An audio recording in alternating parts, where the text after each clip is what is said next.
I have been a political journalist for most of my career, and now I get to have this amazing privilege of teaching the next generation as a professor at USC Annenberg, the School for Communication and Journalism. I am the director of the Annenberg Media Center, which is a functional newsroom, and we actually have some students here tonight, or today. Happy to see all of you. So we've got an amazing panel, and it is really an important mix of people who I think have a lot of thoughts and deep research, and also the ability to kind of forecast. I will never use the word predict when it comes to politics. We all learned our lesson there, I think, but forecast some of the things that we're all going to be thinking about for the next 60 days. So I'm going to give real brief introductions. All of these panelists are incredible, so if you want to know more about them, please go to the awesome convention website and you can get the longer bios, but these are out of order, so I'm going to jump around. I will start with Dr. R.G. Cravens, who, please give a wave so everybody knows, who is a political scientist and senior research analyst with SPLC and SPLC Action Fund, specializing in helping marginalized communities understand the far right's tactics. Hi, welcome. Ori Givens, down there at the end. Welcome, Ori, is the Vice President of Communications at the LGBTQ+ Victory Fund and the LGBTQ+ Victory Institute. Welcome. Justin Ryan Gomez, hello, is a White House producer and reporter with ABC News. Here we've got, woohoo, Politico's Dustin Gardner in your inbox regularly with important news about California. He's been covering politics for many, many years, both in Washington and here on the Best Coast. Great to see you, Dustin. And Joe, our award winner. So nice to see you here. Joe Yorkaba is an award-winning reporter for NBC Out, focusing on news related to the LGBTQ community with a focus on the rise in state legislation targeting transgender people. So everybody's favorite topic is politics, right? So easy to talk about, totally unprecedented times. Everything's cool. This is really a look at this election and what it's like to cover it, what it's like to examine it, what it's like to deeply analyze history and what history can tell us about this moment and what might happen next. Hopefully we can also maybe get some pointers on how to stay sane over the next 60 days as well as we experience what is just, another chaotic election news cycle. I myself have covered presidential races going back to 2004, and I tell my students all of the time, like, I've never seen anything like this, just especially in the last couple of months. And while it's exciting, it's really easy to kind of lose track in a moment of, so many things are happening all at once, and what are we really looking at? So we're going to discuss in depth what this election will mean for the LGBTQ+ community and take advantage of this mix of media and advocacy expertise on the stage. So I'm just going to ask each of you, and we can go down, I guess, in this order, and then we'll jump around later. What should the LGBTQ+ community be watching out for in these next 2 months, from your specific perspective? Well, thanks for having me. It's great to be here. I think one of the biggest things I'm going to be watching is how much the culture war issues we've seen over the last couple of years, how much those play out in swing congressional races. Everyone's so focused on the presidential race, and culture war issues probably won't get as much emphasis there because it doesn't tend to help Republicans. It doesn't tend to help Trump when it comes to the general election at the top of the ticket. But where it really matters is swing House races. And so I'm going to be watching, close House races, especially in California, that could determine if Democrats hold the majority in Congress. In those races, I think we're a lot more likely to see issues like gender-affirming healthcare, trans people in sports. These types of issues are percolating more at the local level, and so that's what I'm really watching to see how much the GOP plans to emphasize that in some of these really close races, like in Orange County and the Central Valley parts of California that could decide who has the majority next year. Excellent. RG. I'm chuckling because my problem is going to be brevity. So I'll try to make this quick as I can. In thinking about this, I wanted to say that my comments are informed by two things. One is our 2023 Year in Hate and Extremism report. It's a report that SPLC puts out every year. We released the latest iteration in June. The other one is an extremism in elections report from the SPLC Action Fund. This was out just last month, in July. And so in those reports, I think together we showed that the hard right spent a lot of 2023 largely preparing for 2024, preparing for an important election. We documented, for example, how hate and anti-government groups work to legitimize insurrection and paint hate as virtuous, to operationalize conspiracy theories, really, which threaten Black and brown and LGBTQ plus and immigrant communities specifically. For the EEP report, that extremism in election report, we actually tracked campaign communications from more than 100 candidates throughout the spring of this year, so just earlier in the year.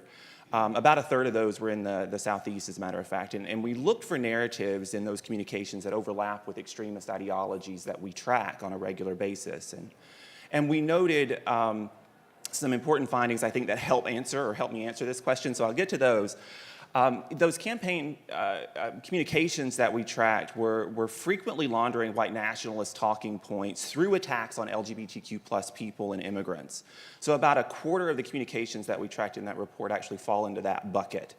Attacks on LGBTQ plus people showed up as kinds of attacks on DEI, or diversity, equity, and inclusion initiatives, inclusive education, right? I think things that are already mentioned and probably will get mentioned again on this panel.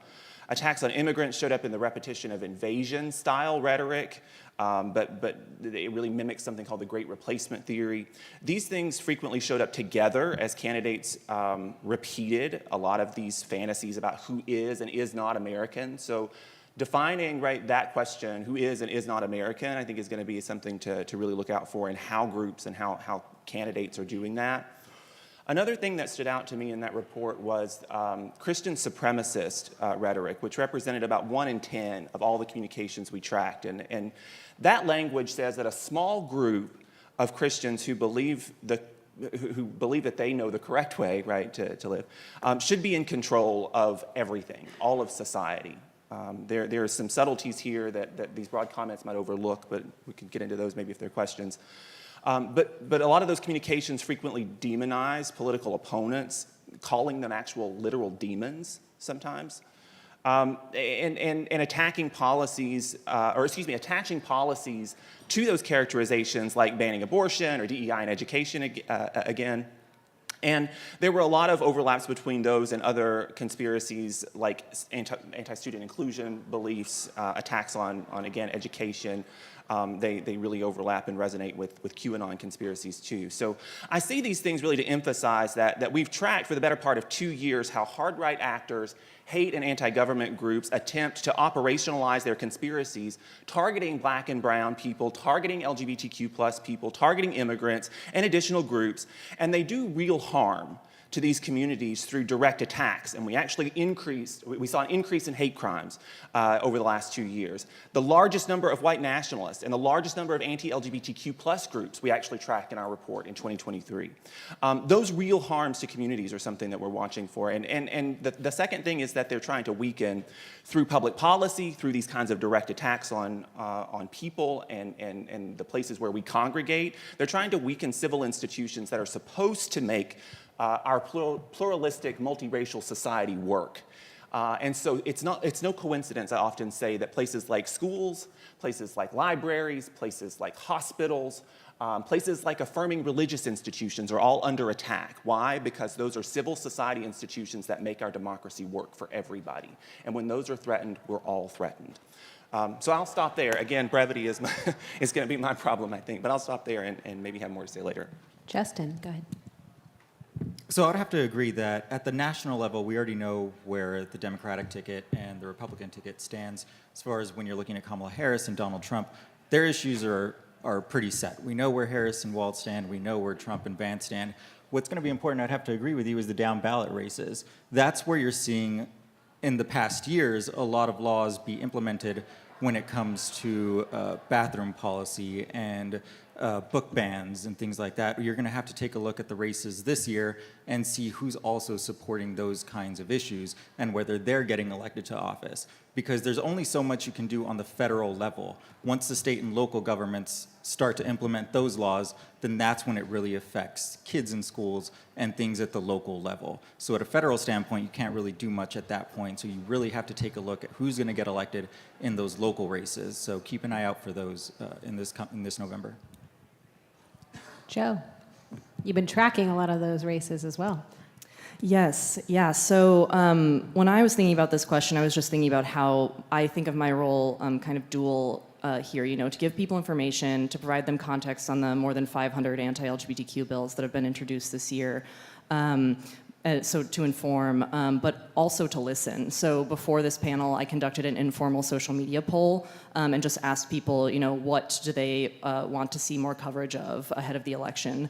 And the answers I got were pretty unanimous, just like what are going to be the material effects on my life. And so it was, a friend of mine who wants to know how the election or local elections could affect his and his husband's ability to adopt.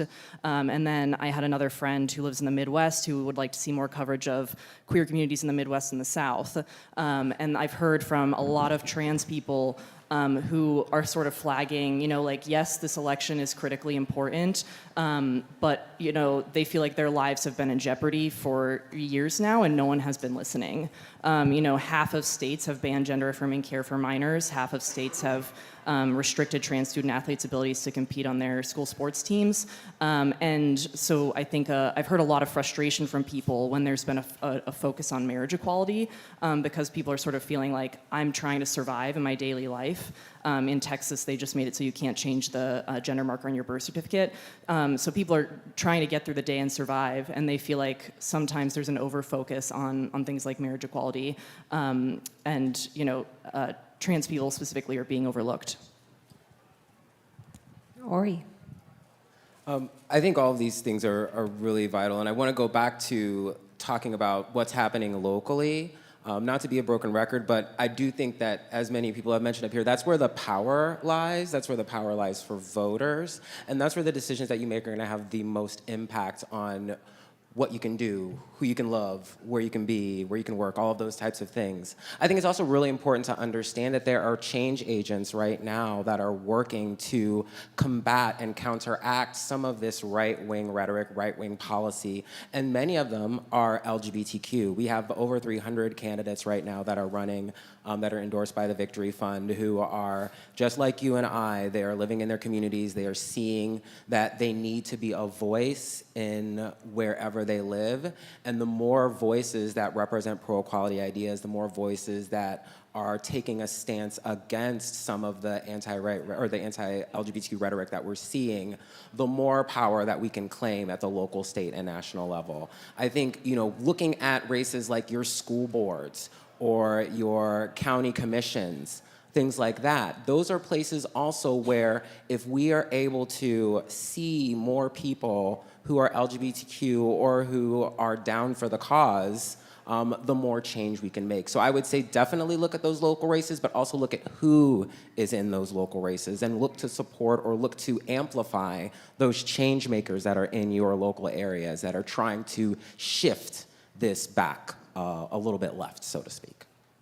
Definitely some themes emerging here. I'll just add in an aside. In my class on Tuesday, we had one of your colleagues, David Siders, came and talked to my students. He's an editor at Politico.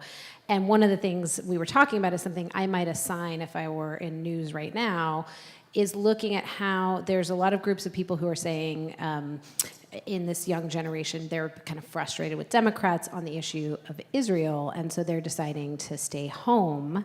And one of the things I always say is we'll talk about those other races, right? You care about all of these other issues too. This is central to you, and you're mad at Harris and Biden and by extension the Democratic Party, but think about your own communities and where you can affect some of these things. And they frequently don't make that connection. And these are many first-time voters who are only thinking at the top of the ticket. So as an assignment editor, I'm telling the students think about that, focus on that. Where can you expand people's knowledge about the things that really will affect their day-to-day lives or the people that they care about? I'm going to transition just a little bit to our specific presidential race right now. So depending on where you get your news, you might see Minnesota Governor Tim Walz portrayed as a champion of equality or a villain who has the nerve to expose men to the concept of tampon usage. So I'm curious, particularly for our reporters on the panel, but how do you view the addition of Walz to the Democratic ticket, and how is this resonating with voters? Are these just fringe issues that don't affect people's day-to-day lives, or do they have power? Sure.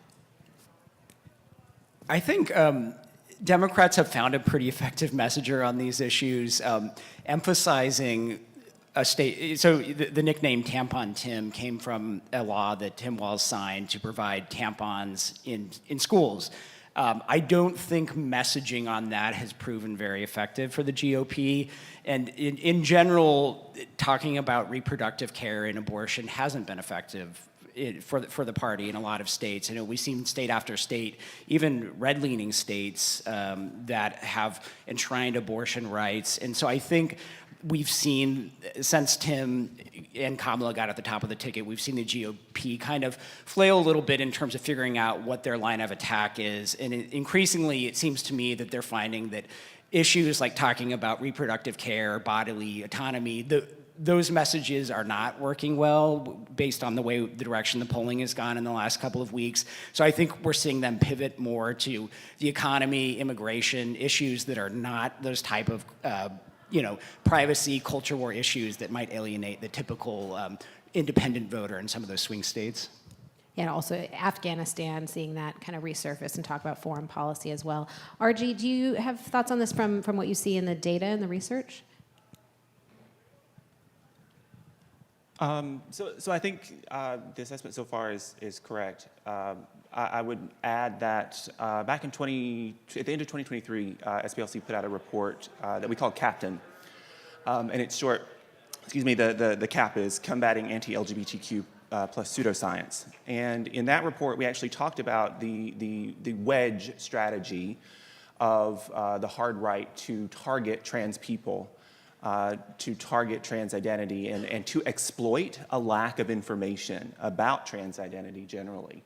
And they found a success there in a way that I'm not sure a lot of folks anticipated, that certainly there wasn't a lot of messaging from more liberal groups to say counter, right, the falsehoods that were coming.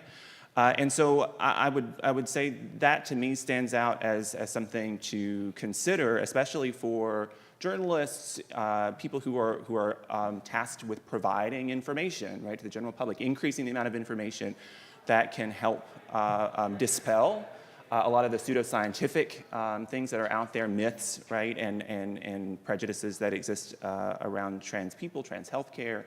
I think that is beneficial. So I think that's reflected in the studies that we've done. And I also say that by way of saying, right, that the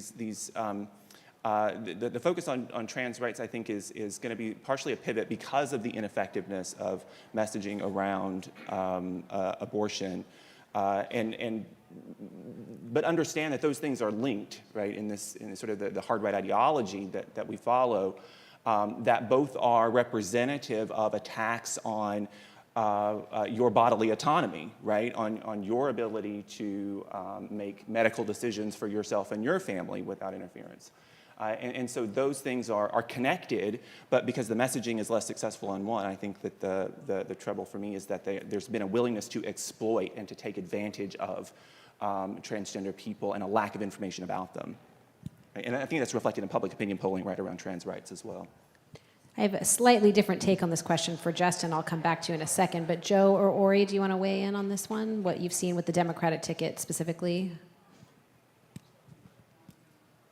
Sure. So I actually reported a story about Tim Walz and how he was a GSA advisor in the high school that he taught at, and spoke to a number of people who were in the GSA during the time that he was there, and they had, incredibly positive things to say about him. I think what I was surprised by in the reaction to that story was sort of how hungry people are for positive stories about LGBTQ plus people, because a lot of the response I got was like, oh wow, finally, like a good person doing good things for LGBTQ plus people, and like who has such a large national profile now. And so I think that that's something else maybe for us to keep in mind, like as we're covering the election in the next 2 months, is that people want to know, who's doing the positive work, who's making the positive change, because we're getting such a deluge of negative news about legislation every day. I love that. So Justin, specifically, I was thinking as I was preparing for this, I think President Biden doesn't get enough credit for being one of the most prominent Democrats to come out in favor of marriage equality long before others in the White House did many years ago. And of course, with the exception of our governor here in California, Gavin Newsom, who did this 20 years ago and infuriated Washington by issuing marriage licenses, but was like way out ahead of that on the equality issue. So thinking about Biden, just what have you seen from the White House? What has he done as president? Sort of what are his thoughts, what are your thoughts about how he's done, and then what a Trump administration might look like should they return to the White House? I think the two most notable ones that come to mind are the Respect for Marriage Act, when that was passed by Congress. That was one of the landmark legislations that he will be remembered for implementing while he was president. And we saw immediately when he came into office was the reversal of Trump's ban on transgender military service members. So that is also what we could probably expect Trump to do should he get into office again, is pretty quickly implement that back, that ban on trans members in the military. But we've also seen President Biden just really implement across the board, whether it's in healthcare or economic policies, to make sure that it's all inclusive, going out not just to the LGBT community, but minority communities in general, to make sure that they're receiving the benefits of a lot of the policies. And I think that's where we could see a difference in policy if Trump comes back into office. And then anything about Vice President Harris and things that she's out there proposing? Right now she's focusing on economic policies, but I mean, Harris's advocacy for the LGBT community comes back all the way back to her days in California, when she performed ceremonies over here for couples that were getting married. She has a long record of supporting the community, and there should be no question that would continue going forward if she wins the ticket.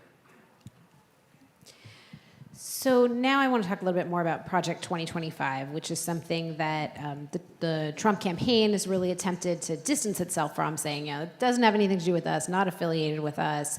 The Harris campaign, Biden and now the Harris campaign really focused on, no, this Trump is telling you what he's going to do. This is, very much what an agenda plan is. So maybe with RG, do you want to dive into some more specifics about what you've seen and if you're doing some fact checking, perhaps Tuesday during the debate, what does this look like when Harris brings up Project 2025 in every sentence, and is that accurate? What do we know about the Trump's plan? Okay, it's a 900-page, right, plus document. Again, I'll try to be brief here and limit my comments to a couple of things that come to mind from the research that we've published on. One is that I mentioned our Captain report just a minute ago. That report was published in December of 2023. We actually were writing about Project 2025 then. So it's been around for a little while now, right? It's not like it's brand new, right? The plan is also part of a lineage of these kinds of projects, these kinds of presidential transition projects that come out of a group called the Heritage Foundation. This is the latest iteration of that presidential transition plan. So we were writing about it then, as I said, in 2023 to sort of provide information about the way that we saw the operationalization of some of those anti-trans pseudoscientific studies and conspiracy theories, right, brought into public policy. And I think that was important for us because we saw it in the way that the document proposes policing right, trans identity, policing LGBTQ plus people and their allies, and restricting the flow of information about LGBTQ plus people. I mean, talking about listing some teachers and librarians as registered sex offenders who share information, right, about LGBTQ plus identity. The plan calls it pornography, right? It equates LGBTQ plus identity with pornography and uses that to sort of justify, right, laws that would, again, list teachers as sex offenders, shut down media companies that provide information about LGBTQ plus identity. So there are actually policies designed to do that. So, you know, if you publish about LGBTQ plus identity, that could potentially be something that affects the way you do your job, right? And so, you know, these are the ways I think that stand out. I'm sure everybody else up here can talk about ways that there are specifics in the plan, again, because it's such a long document. The other thing, though, that I want to say about it is really that it's a policy document. It's also a training academy, and at the same time, it's a recruitment plan to mobilize people to come to Washington, D.C. And the goal is to bring a group of pre-vetted ideologues to largely replace the existing federal bureaucracy. And I think, to me, that's one of the things that stands out about it. So if you're thinking about what it means, of course, there's this list of policy recommendations. But it's also a plan. You know, we tracked at least nine hate and anti-government groups that signed on as co-sponsors or co-authors, right, or affiliated with it with writing, doing some of the writing. After it became more widely known, even some groups we follow actually signed on after the fact, right? And we're like, oh yes, we endorse all of those things. So it became a point of mobilization for the far right as well, and that was something that we've talked about in our Year in Hate and Extremism report, right? But it's that issue of mobilizing, of bringing people to Washington, D.C. to take over in the federal bureaucracy. Those things are the issues of concern on top of, right, the policy recommendations. So. Ori, you're nodding down there. I wanted to, because I think it's interesting, both of those points you can tie together really well. Like under the Biden administration, we had the highest level of LGBTQ appointments ever in history. I think around 11% of federal appointees were LGBTQ. We know that under a Trump administration, that probably will not happen. And what that means is that the folks that are heading administrations, that are working in administrations, working in these various agencies, are going to be making policies that could have detrimental effects to our community because we don't have those folks in the room. You know, because of President Biden, we were able to get Admiral Rachel Levine. Because of President Biden, we were able to get Secretary of Transportation Pete Buttigieg. Under administration that's less supportive of LGBTQ rights, we may not see the level of appointments, which means our voices will not be in the room, our voices will not be at the table. So the impact of that could be so wide-reaching. And when you're thinking about something like Project 2025, which has the goal of shifting, you know, that representation in those federal offices and making them more, you know, ideologically right, it shows you the dynamic between the two camps and what could happen if we go one way versus the other. And that's really, you know, at Victory, we're trying to prepare for all these scenarios because you don't know what's going to happen in November.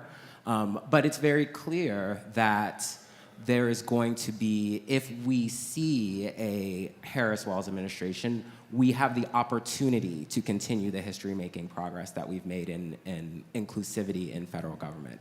That is very, very murky and less clear and maybe even more and less possible under a Trump-Vance administration. And if I could add real quick too, and it's not just the policy that they could implement, either one, it's also what you're not seeing. Think of Trump's judicial appointments under his first administration.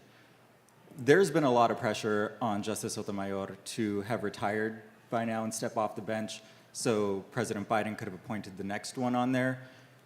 The justices so far have been able to at least secure 2 of the conservatives for some of the opinions that they released recently.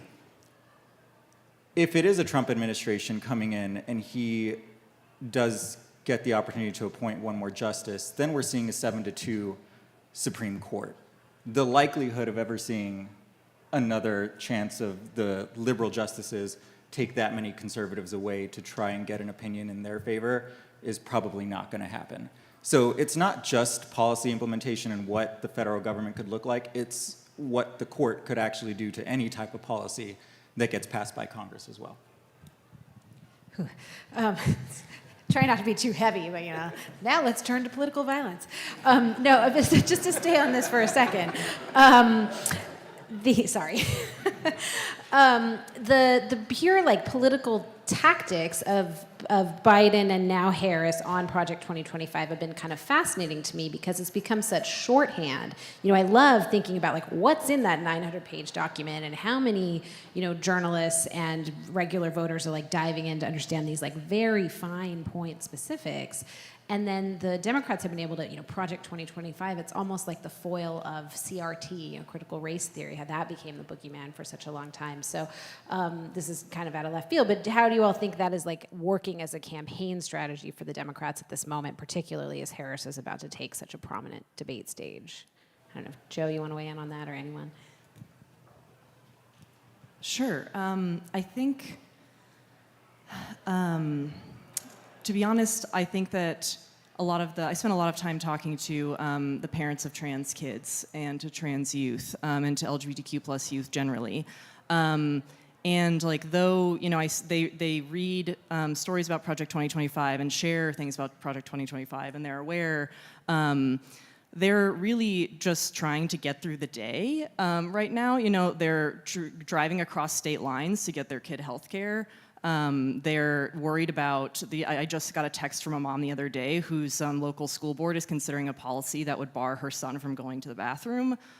So it's yes, they're thinking about Project 2025, but I feel like what I'm going to harp on here is that things are, for a lot of the people I speak to in my job, things are already dire. And so they're just trying to figure out, how do we cope right now? Community organizations, a refrain I've heard from them a lot is regardless of who wins the election, we're still going to be here afterward. And this is the work we're doing now, and this is what we're planning in the future. And so I think that that's sort of the takeaway I've gotten from the people I talk to every day is yes, they think that the messaging from Democrats, to counter Project 2025 is important, and the reporting we do on that is important. But really, they need what I've heard is more resources, or they need to know how to get resources to just get through their daily lives right now. Dustin, you want to add anything to that?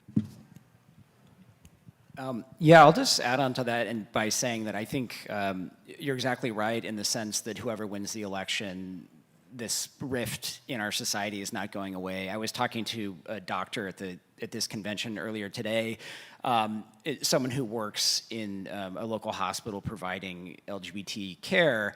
And we started talking about how California has all these sanctuary laws for trans youth and LGBT people, also abortion. And does that create a real sense of security or certainty for providers here to know that they'll be protected if they're offering that care from people fleeing states where they can't get care?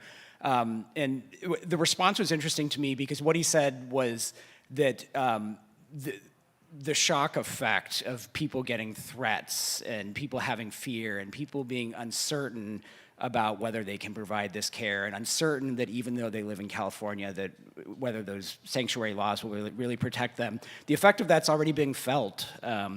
So I think where we've gotten on these issues, it's going to take a long time to dig another direction if that's where voters decide to go in the election, because it has seeped into the culture and society in a way that extends beyond the statutes that are on the books.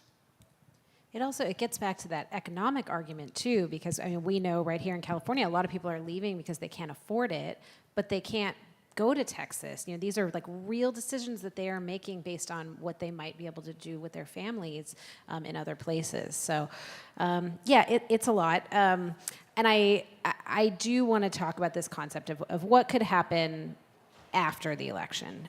We know what happened on January 6th and a political violence that shook me to my core, and it just was really difficult to watch, and I've had a lot of fear about kind of what comes next. We're in this next 60 days, and I kind of don't know what to expect. We've seen an assassination attempt this year. We've seen a lot, and I'm just curious if any of you have seen any things that are troubling you, or would you want to weigh on this and what could be ahead should there be more political violence? And I don't think you can dismiss that as a possibility because we have heard from Trump use terminology like bloodbath. And in his Time magazine interview, he was asked if there would be any chance of political violence this coming election. And he was like, well, it depends on the fairness. So he's already sowing doubt into the results of the election.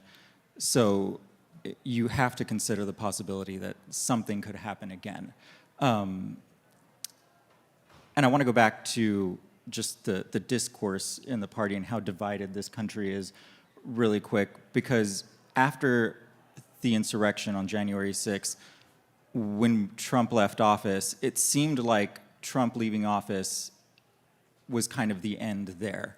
You saw some Republicans come out against him and speak out against, you know, how he didn't stop the insurrection and you know, really take a stand against him. But then it wasn't so long after that that they started to reverse course and come back to his corner. So just the support that he's received still from the party just shows how much of a stronghold he still has there. And he's sort of awoken something in everybody who is looking for permission to act in a certain way. So that's also sown throughout the country as well. So even if he doesn't win the election, it's still going to be very much alive in parts of the country, even if he's not in office. Ori? I think, too, what's important to look at as violence in a wider context, right? We don't have to look just to January 6th to see political violence. Political violence is happening every day. The laws that are being passed against trans bodies, against bodily autonomy, that's political violence.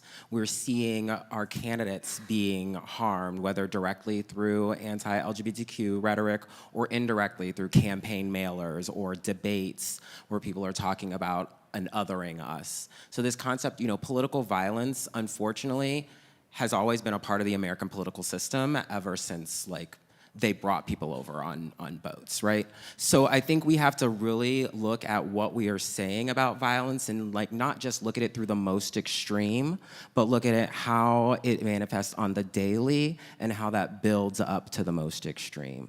You know, people feel unsafe where they live because laws are being made against them, because law enforcement is not protecting them, because the structures that exist don't see them as equal. That is political violence. And I think if we look at how we address those lower levels of violence that we don't necessarily include, then we can start to address the larger scale violence that's happening, the systemic violence that's happening. But it's really happening every day in every place where you live, that idea of political harm and violence on our bodies, whether it's physical or whether it's psychological.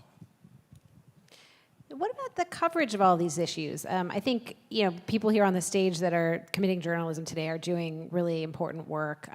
The 19th News, many other great outlets that are here and not here are looking at this. But if you had to look at, you know, particularly in local areas where we know there are more news deserts, we know that media outlets are having to cut back, how would you evaluate what the media is doing now on issues that are of importance to this community, for anyone that wants to take it?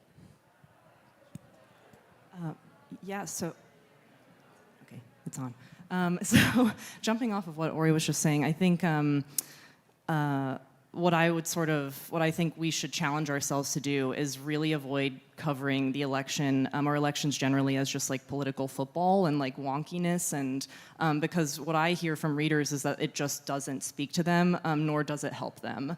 And I think we need to be talking to communities and listening to, you know, what they need, what they're struggling with every day. And I think a lot of journalists move away from that in part because what they find more interesting is like the national policy, right? And Project 2025 and diving into that. But I think what we need to challenge ourselves to do is really think about, you know, I mean, we're doing a service. We have to get information to people and give them the information they want and need. And so I really think that our role needs to be embedding in our communities and talking to community groups about, you know, how they're feeling about the election, local elections, but also what their plans are for after. And I think that something that I've heard from a lot of people, there's a general sense of apathy, of fear, and of anger from a lot of queer and trans young people in particular. And I think we need to challenge ourselves to you know, ask them about that and figure out, what we can do to like tell the stories that matter to them. And I think that, that's just a really critical part of how we move forward in the next 2 months. I should point out, we're going to take questions from the audience too, but also if anybody's looking for a seat, there are seats up front, kind of in the middle here. Maybe if you have an empty seat next to you, raise your hand if anybody would love to come get a more comfortable chair. I see one of our students. Come on up, don't be shy. There's a bunch right here in the front. Thank you for that, Joe. That's really helpful. I'd love to dive into some of the specifics. Like, I think each of you are looking at certain races or certain things that are on the ballot or people that are running for office that you would point to pay attention to, whether that's as a consumer of this or caring about this, or this will be an indicator of what we might see on election night. So I'd love to just go down. You mentioned some California races that are of interest to you. Just what are the things like you'll be watching for on November 5th? One race that immediately comes to mind for me, and this could be one of the few races that decides the balance of power in the House, and that's the 41st Congressional District in California. It's just down the road here in Palm Springs. It's probably about 6 hours away with LA traffic. This race is so fascinating because the district, it's Palm Springs, obviously like an LGBT haven, and then it's surrounded by really conservative parts of Riverside County. And the incumbent is Republican Ken Calvert, who's been in Congress since the early 90s. And he's facing a challenge from Will Rollins, who's a former federal prosecutor, gay man. He's raised a ton of money, super competitive, and culture war issues have been front and center in this race because Ken Calvert, for all of his career, most of his career, voted against LGBT issues, whether it was marriage. He voted against the Matthew Shepard hate crimes bill. He voted against all these things for years. And then, once his district was redrawn a couple of years ago, he supported the Federal Respect for Marriage Act, and he's touting his endorsement from the Log Cabin Republicans. And so for me, this is a fascinating bellwether of just how much culture war issues are going to seep into local races. And again, it's a race that could determine whether Democrats can flip the House. Yeah, I'm glad you mentioned redistricting because it's super nerdy, but it's so important. And effectively, he got all of Palm Springs put into his district, and so it just looks different. Yeah, and am I correct? In the top two primary, we have this funny primary in California where it's whoever's on the ballot, the top two. He was not at the top, right? It was really closer than it should have been for an incumbent. Yeah, no, that's right. So there were two Democrats. So Will Rollins had a little bit of competition, two Democrats and one Republican. But yeah, I mean, the numbers are really tight. This is a rematch of a race 2 years ago where Rollins lost to Calvert by about 3 percentage points. And that's when Democrats weren't really paying any attention. They weren't spending any money on this. And now, he's out. He's got, I think, 50% more money than the Republican incumbent. And so the stakes are really high. And it's probably going to be one of the most watched congressional races in the country. Fascinating. RG, how about you? Let's see. I think there's a couple of things maybe. One is the strategy of elections, I think, in general. So pursuing elections, pursuing electoral office is not something that all of the groups that SPLC follows, the hate and anti-government groups, that they do equally. So it's a strategy. It is one strategy. But that necessarily, I think, implicates questions like who can vote. So some of the other work, the ongoing work of SPLC is to deal with helping engage voters, to educate voters, to ensure that we have access to voting. And so there's work that colleagues at SPLC could probably speak to better than I could, so I'll try to avoid. But uplifting the work that they're doing, say in Alabama, where there's now a Supreme Court decision that came through that there's a second district now in Alabama that, if I'm not mistaken, it's the second congressional district that has a majority black. There was a decision in a majority black neighborhood. Again, sorry, I'm trying to remember the district itself. But again, electoral strategies aren't pursued, I think, equally by all the groups that we follow. So one thing, though, that I've been really, I think, following closely, and my team has been looking at, is the way that those groups that do engage in electoral sort of electioneering activities do so and how they report it.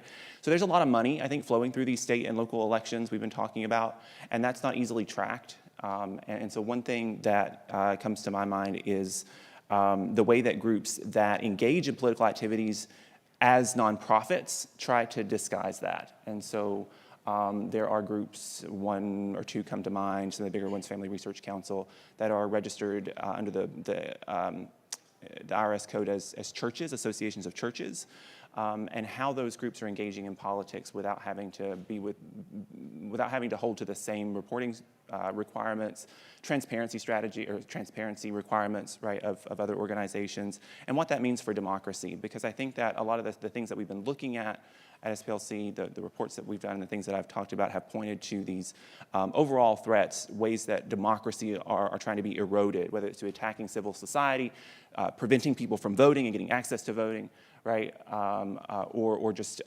denying transparency in how decisions are made, right? Those things are all important to unpack and understand. When I think of this election for the community, I think of how far we've come as a community, but yet how we're still making firsts in a lot of areas. And I think of Sarah McBride in Delaware and her race. And if she were to win, she would be the first trans woman elected to the House of Representatives. So it still kind of shocks you when you see that there's still firsts to be accomplished, despite the progress that we've made. But she's a race that I've been looking at closely, I think, because I've spent a lot of time in Delaware with the president in the past 3 years, so I've been looking at that. But then the other one involves Chase Oliver, an openly gay man who is on the ticket for the Libertarian Party running for president.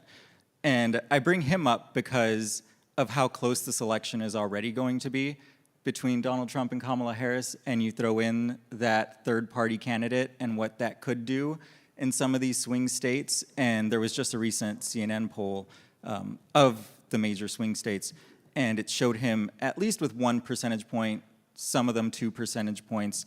In, I believe it was Arizona, he had 2%. But just think of how close the race was already in 2020 and what that could actually do again if the race is this close, and what that 1 percentage point could mean to the outcome. So I look at those third-party candidates as well in the general election. I'll be paying a lot of attention to school board races, in particular in states that have passed certain anti-LGBTQ laws, but not others. So like states that have passed gender-affirming care bans, but not bathroom restrictions for students.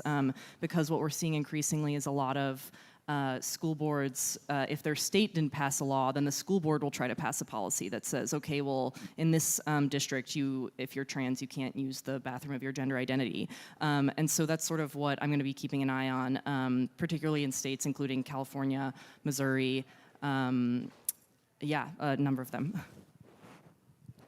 I think in addition to that, the state legislatures, races in state legislatures, both from the history-making aspect, because there's still state legislatures who have one or none LGBTQ people serving in them, but also the shifts and balance of power that could happen if we elect more equality-minded or more LGBTQ folks. For example, in Wisconsin right now, there are several LGBTQ candidates that are running for state assembly or state senate, and they could form the largest LGBTQ bloc of elected representatives in Wisconsin's history. We have representatives in Texas that are shifting the Texas House of Representatives, working to be more inclusive and adding more progressive-minded folks. So those state legislatures have so much power and control, and there are so many of them that are heavily unbalanced.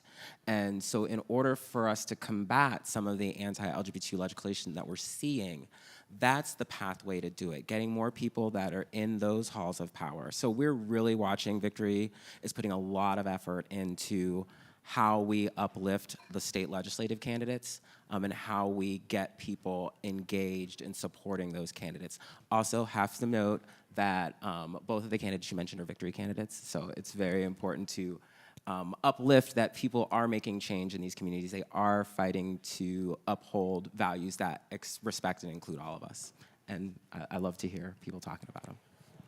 And it sort of speaks to the idea of the top of the ticket again. While it might not affect as much of what's happening in people's day-to-day lives, if it does drive turnout in some of these areas that maybe aren't battleground states because people are excited about that ticket in a way that they didn't necessarily feel in 2020, could just affect, these races get decided pretty closely. I'll put in a little plug for, if you haven't seen the documentary A Run for More, it's really an incredible film. A friend of mine worked on it, but I've seen it now like 3 times and have met Frankie, who did not win that race, but was a really interesting candidate. I definitely recommend that. So I wanted to talk just a little bit, something I like to say when I'm talking to budding journalists, the kind of don't feed the trolls mentality.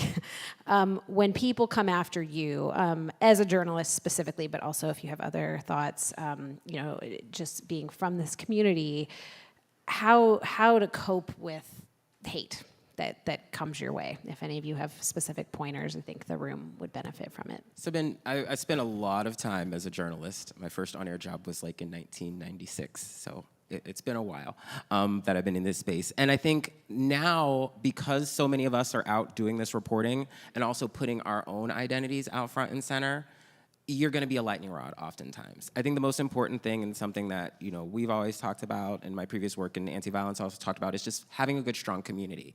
People like this in the room. Make friends here. Make connections here. And that's what will help you get through when times get tough, when you have a rough story, or when you're experiencing online hate. We know online hate is increasing at an exorbitant rate. It also tends to target people like us, people in marginalized groups all around the world. So having that very safe community that you can connect with, that you can just say, man, it's been a really hard day, or man, I'm getting blown up on Twitter, or whatever it happens to be, and to have that sense of camaraderie and have that sense of sharing, I think is really, really important. You have to be able to take that step back and heal. And you're gonna hear all the time, self-care is super, super important, especially in this work, because it can be so taxing. And oftentimes it feels personal. I like to believe that the trolls would troll anybody. They just like to troll. It's not really about me, but it's hard not to personalize. So I think it's really, really important to realize, one, we're doing the work, and that work does attract negative attention, but maybe it's supposed to, because positive change can come from that. And have good people in your corner that are able to, kind of help you process when things get really tough.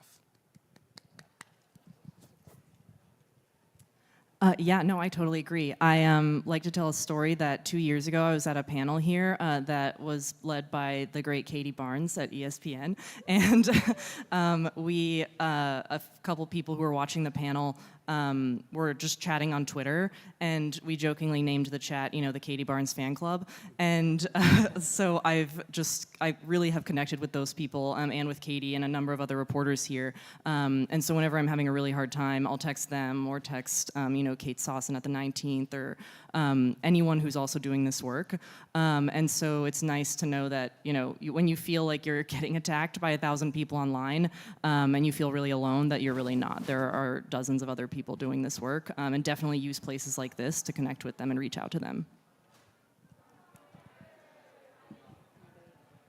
I would also just quick add to that if you are getting that kind of, attention, you're probably doing the work right.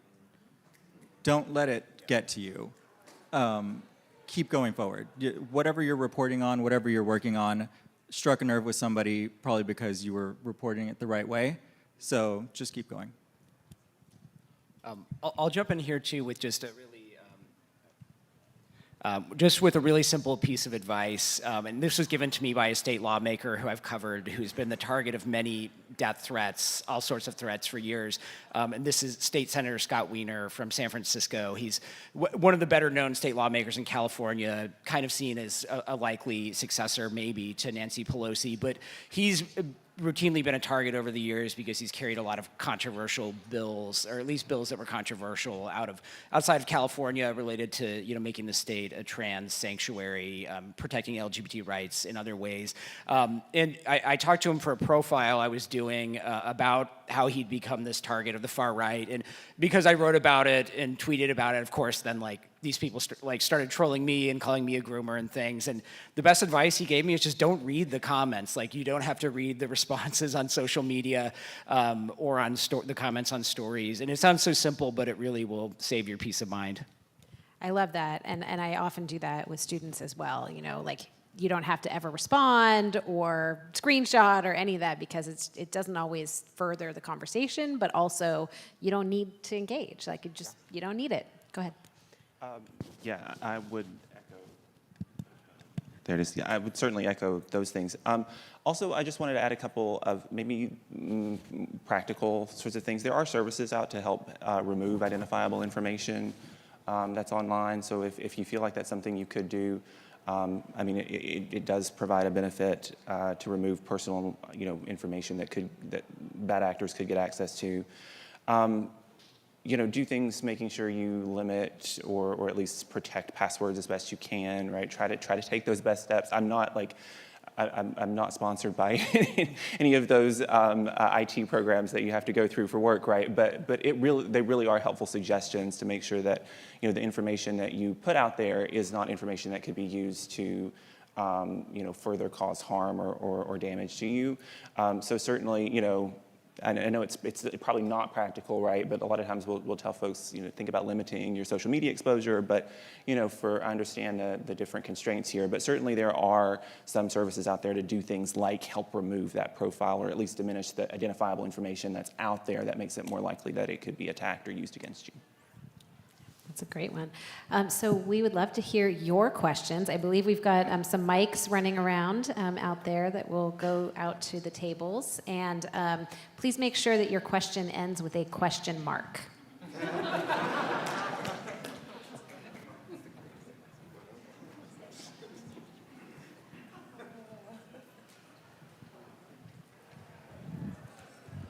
Hi, I'm Ben from the battleground state of North Carolina. I think all of the issues you talked about are so important, and they're going to impact the lives of everyone in this room. But do you have any advice for covering them in a way that they also speak to our Republican viewers and maybe educate them?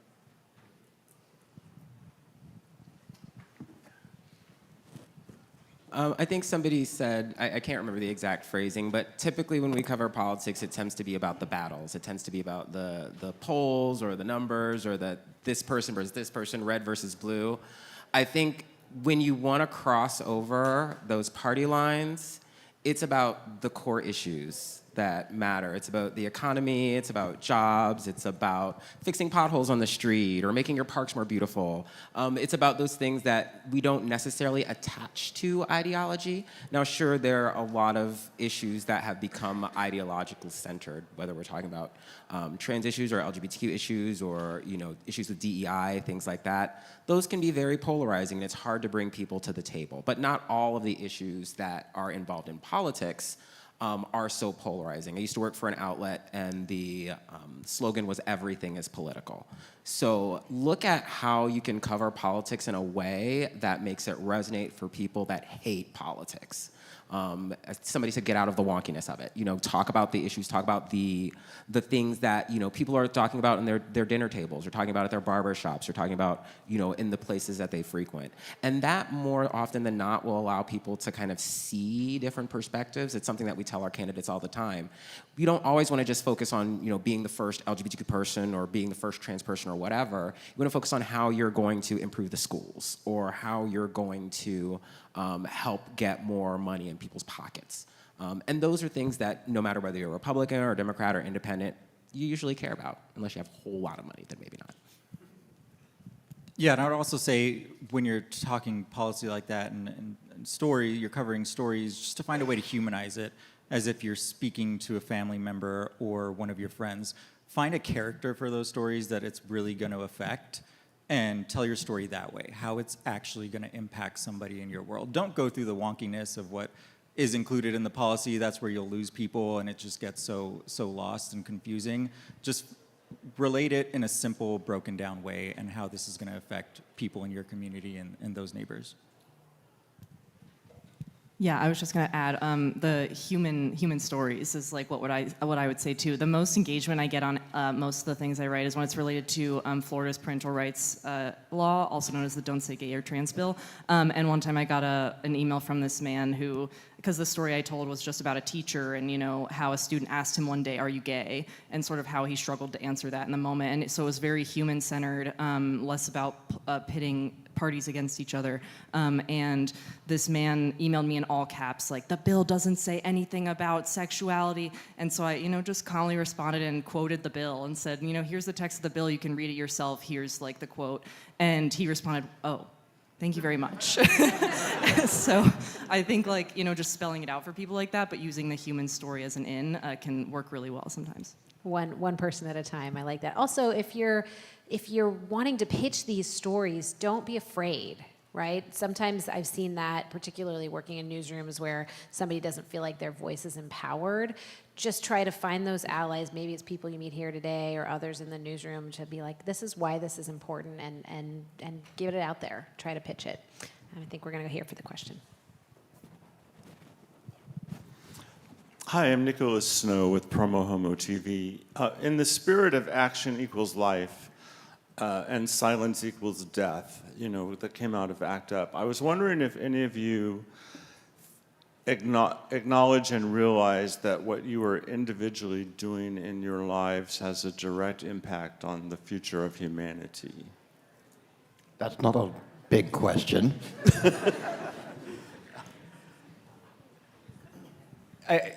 I can jump in. I guess I'll sort of, I'll merge my thoughts with the last question with this question, because I think there's similarities, and I think, yeah, if you're in a conservative community, a conservative state, and you do have an obligation a lot of times to give voice to people who might have views that are harmful to a community that you're part of, and that's just the reality of what we do. And journalism is not activism, and I think that's a tough place to be when you're a member of this community, but we have to be honest with ourselves that if we want to communicate with people who might want harm to our community, we have to be willing to listen to them, but not just listen, but also ask sharp questions, scrutinize their reasoning. For example, when I've written about challenges to some of the school-inclusive policies for trans students in California, I like to ask people, well, did you know that this state law was passed in 2014?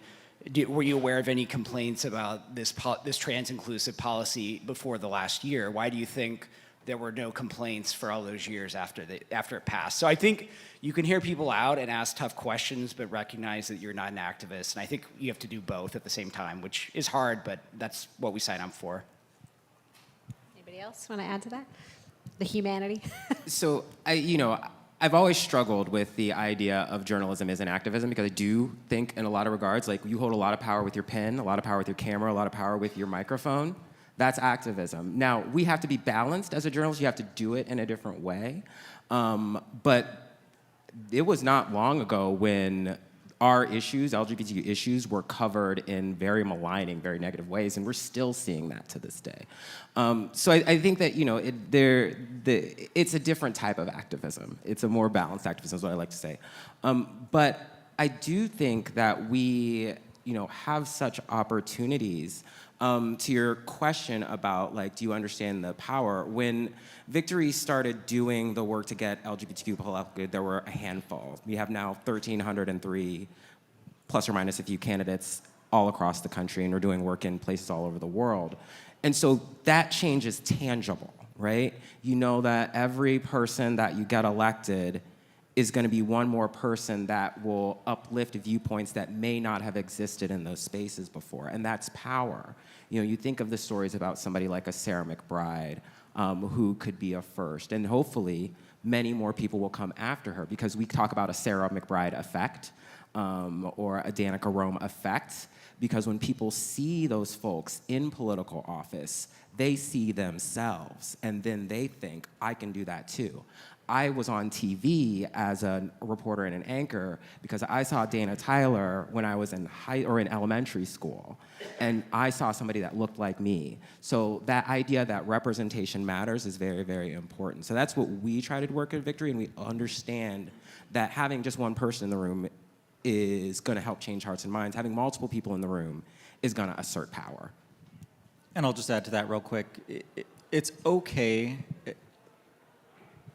How do I put this? On the topic of journalism is not activism. It's okay if you're. I'll use my story as example. I covered Pete Buttigieg's an embed during his cycle. I gave myself one moment at that first event that I went to cover him to just kind of take it in. Like, I am a gay man. There's a gay man running for president of a major party in this country. And I took that moment, recognized it for myself, and just saw it happen. And then I got back to work.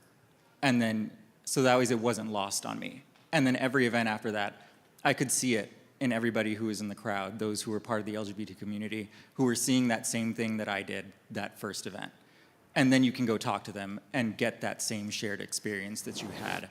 And then in my current role at the White House, it's intense to know that if you send editorial wrong, it could go very wrong for you. I'm listening to, not just press briefings, but background calls, and the most major one recently was the hostage exchange between Russia and the US. If I were to get details wrong on that and send it, the type of repercussion there could have been. So you just have to make sure that you get it all right before you send anything. I agree, I think, with everything that's been said so far. I just wanted to add that when you're talking about making an impact, I think LGBTQ people have an impact on society, right? We help make the world work. And I come to this from a little bit slightly different background, having been a professor for political science for a while and publishing. I got a similar question about, is your research political, right? Are you just researching LGBTQ people to make a political point, right? And the question that I kind of responded with was, if the decision to cover and research LGBTQ people and their experiences is political, then so too was the decision to ignore and malign LGBTQ people for decades. So.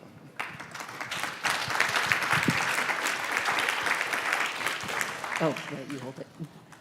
So my question, I'm Lana Leonard from GLAAD.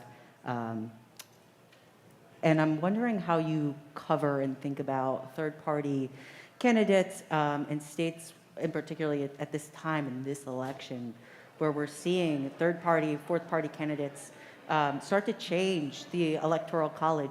What are you thinking about in your reporting to better make it fair and equitable amongst different parties and not just red, blue?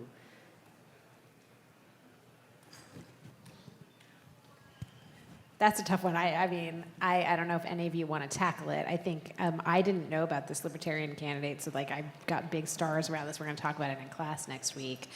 Anybody else want to weigh in?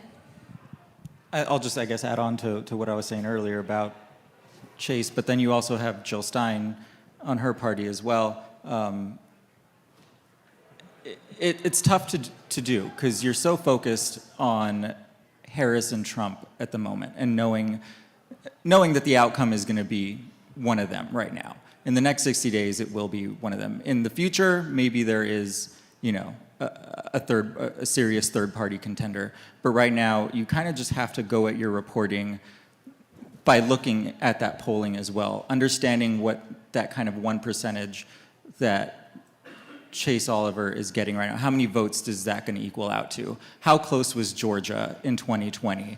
And just kind of do the math there and figure out what kind of, because Jill Stein is also in that race, he's in that race, say that's 2 percentage points there, or if they're each getting 2, that's 4 percentage points.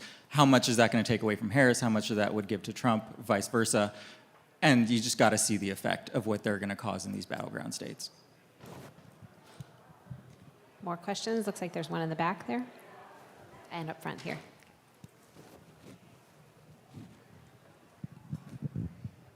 Okay. Hello, I'm a dual citizen journalist, and you mentioned that your approach of covering the election is usually of how will that affect the voter. Now, it's not an understatement to say that the American president will shape the course of the world, and I can definitely attest to that, being dual citizen.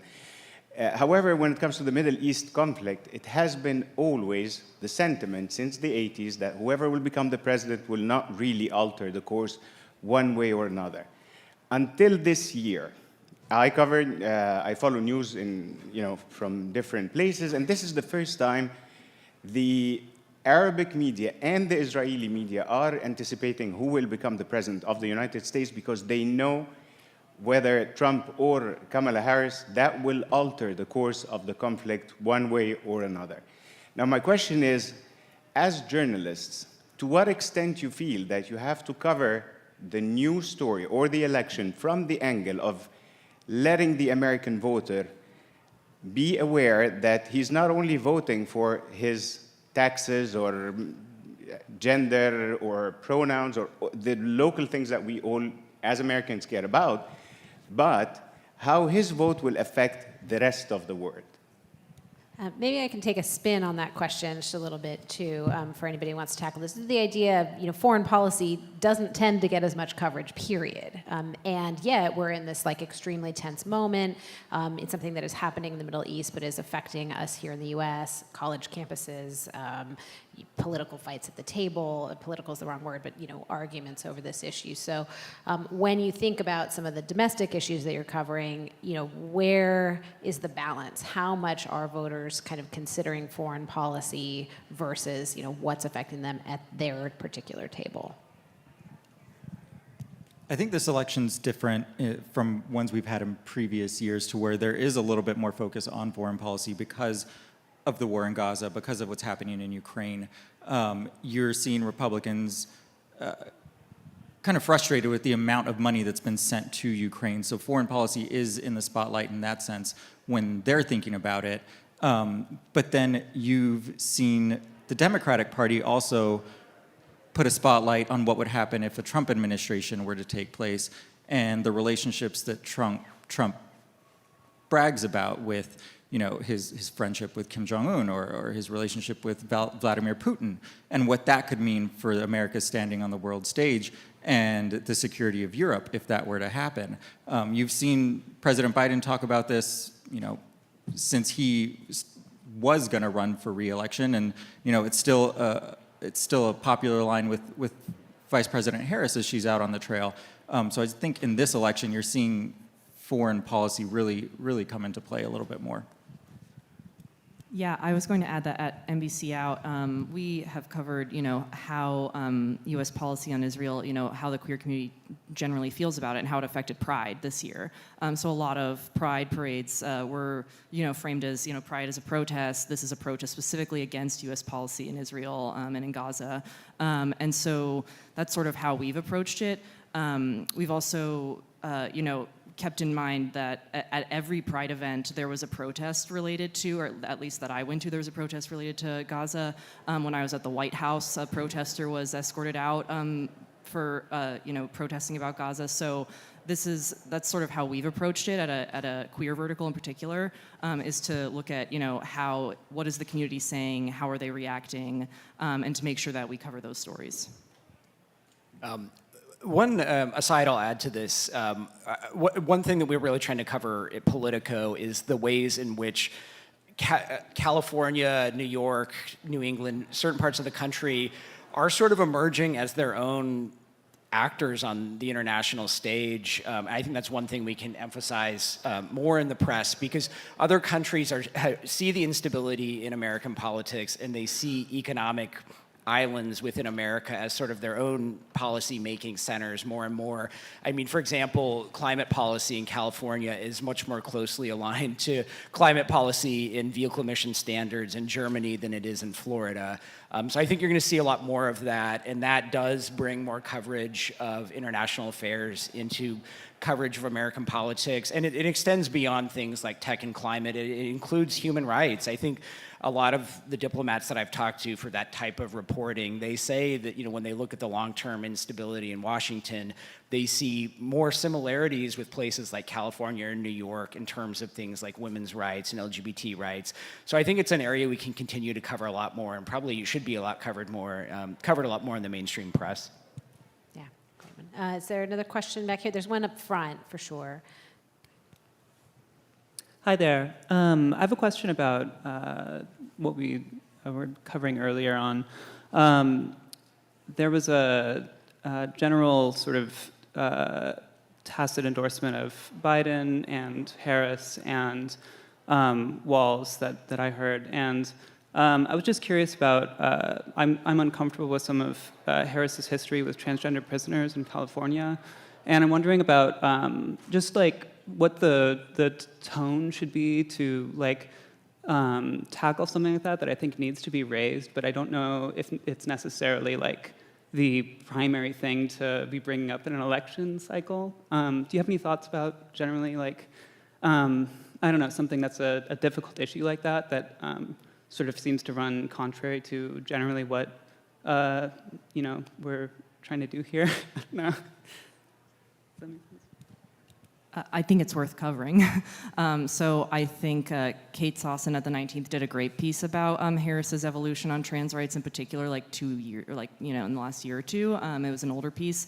And then any piece I write about Harris's record on LGBTQ rights, I always note that. Her stance on people in prison getting access to gender affirming surgery, and also note that, it's been, I think you just state, what people feel and, how a lot of activists feel really complicated about it because she had that stance and then she's evolved on it and she made a statement about that in particular and said, my office didn't make the right call there. And so I think that's like a story we need to be covering is, when those complications are there, we need to state it plainly and talk to people and sort of see how people are feeling about it, how it's changed over time, if it hasn't. And I definitely don't think that because a story isn't palatable to certain parties or groups or things that we shouldn't cover it. I think that's when you definitely should. And I'll just really quickly clarify that many of us are journalists on this stage, and I don't think anybody gave an explicit endorsement while we're sort of evaluating these candidates. We might feel one way personally, but nobody's endorsing a candidate from up here. And yeah, I'll just say specifically on the prison issue. Yeah, I mean, Kamala has evolved on that, and I think there probably is more reporting to be done on that, certainly before Election Day. I think that's completely fair game. But I think in the same breath, when you cover that story, you also have to point out the fair context that she is the only presidential nominee that has not opposed things like marriage equality at some point. The only Democratic nominee in history who has not opposed marriage equality at some point in their career. Someone who has a much longer record of supporting trans rights than other previous Democratic nominees. There's no, her alliances and relationship with the LGBTQ community goes back much further than Obama or Hillary or Biden. A lot of people forget that most of these people, all of these people, opposed marriage equality at some point in their career. Not just marriage equality. We're talking things like workplace protections, things 20 years ago that are just not even complete non-starter within Democratic politics now. So I think that's fair context. Yeah, glad you pointed that out. Thank you. Up here.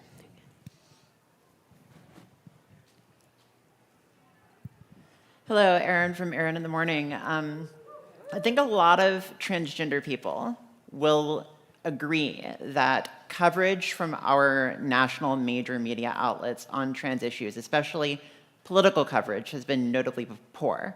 Sometimes this looks like getting things entirely incorrect, such as whenever very recently a Northeast paper called Amani Khalif, the Algerian boxer, transgender, and then made a correction saying, oh, she's not transgender, she's actually a woman. And that was the actual correction that was first made, had to issue a second correction. Sometimes it looks like missing the story entirely. So for instance, very recently, former President Trump spoke at a Moms for Liberty event, and most of the headlines said, Trump questions trans acceptance with suburban moms. I watched the video and found that Trump literally said that teachers were giving sex change operations to kids and sending them home a different gender. Teachers can't even afford Band-Aids right now. And on top of that, on SPLC, I know y'all have tracked a lot of major anti-trans lobbying groups that are pouring millions of dollars into think tanks that have been publishing to these major media outlets opinion pieces or that have been successfully placing stories. Whereas most trans writers that I know are struggling to get stories into major media outlets. How do we improve on this? How do we change this? I'll start with that one. I'm sure all of you would like to speak as well. One thing I'm very proud at the journalism school, language matters and precision matters and reporting with clarity really matters. And so we talk about this all the time. We've used the Algerian boxer as one of our teaching opportunities of like, look how this was covered across different outlets. Make sure that when you are approaching stories like this, you ask the following 12 questions of yourself before you hit publish on anything. So it does really have to start with the next generation, because we know, unfortunately, like commercial media like is flawed, and there's a lot of people, a lot of cooks in the kitchen, and language that people don't know better on a variety of things. And then also there's some ignorance out there as well. And so I think that's one thing that this generation has the opportunity to bring that into newsrooms in a fresh way, while hopefully changing some of those big ships that are hard to turn as well. Please weigh in, anybody. Hire trans reporters would be my first one. And then I think, you know, the Imani Khalef's story like really speaks to just how right now I think if you don't have a reporter on staff who at least has some amount of understanding of trans people and can do some competent reporting on trans people, that's a huge blind spot. I mean, the biggest story out of the Olympics was that story. All of the presidential candidates are talking about trans people all the time. It's, you know, it's in the daily news cycle. So I think that if you're not thinking about that in your newsroom, then you're really failing. And yeah, I think there are resources out there too. Today, you know, there's the Trans Journalists Association has a style book and a guide. You can reach out to them. There's GLAAD, NLGJA. So the resources are out there. It's 2024. And so I think that it's time, you know, it's no longer an excuse to just be like, well, we don't have a trans person on staff, or like, this is such a big coverage area that you can do it. You can do it.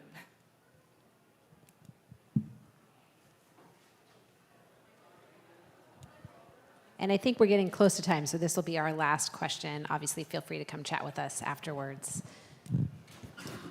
Hi, I'm Kinsey with USA Today. On the boxer story, and I think, Joe, you just mentioned it, a lot of politicians are weighing in on these issues and politicizing trans issues. Even, I think, on the GOP's core 20 promises is to keep men out of women's sports. I'm curious to hear your thoughts on the tension between, you know, covering these candidates and covering their comments on these issues, and also not further amplifying, you know, transphobic language and transphobic stances, and how you navigate that when you're trying to cover a candidate. Yeah, I think we need to fact check them. So anytime, I mean, I think at NBC Out, anytime a candidate says something or does something inflammatory, we just have a conversation about like, is it worth covering this? Is it getting enough attention that we should do a story, or is it small enough that us covering it would give it more attention than it really should get? And then, you know, when I do cover something like that, I make sure that I'm fact-checking what's being said. So, you know, the fact that the boxer was not transgender is a cisgender woman, pointing that out clearly in the first few graphs of the story. And anytime, you know, I'm covering bills about transgender athletes, making sure that I state that, you know, there's only really one study actually of like the competitive advantage between trans women and cisgender women, and that usually all of this other science that's cited is of cisgender people, comparing cisgender men and cisgender women. So just making sure that you're fact-checking at any time and not just stating comments plainly and letting them, you know, not go unchallenged. Thank you so much. This is an incredible panel. I've learned a lot. I'm taking a lot back to the university, and I also have just been really interested in all of your work, and we'll be keeping a very close eye on it in these next 60 crazy days, and however long is going to go after that. And, you know, in California, we have election month, and it could be election many weeks after to know what's going to happen in California 41 and many others. So thanks so much to RG, Ori, Justin, Dustin, and Joe. Thank you. Round of applause. Thanks, audience.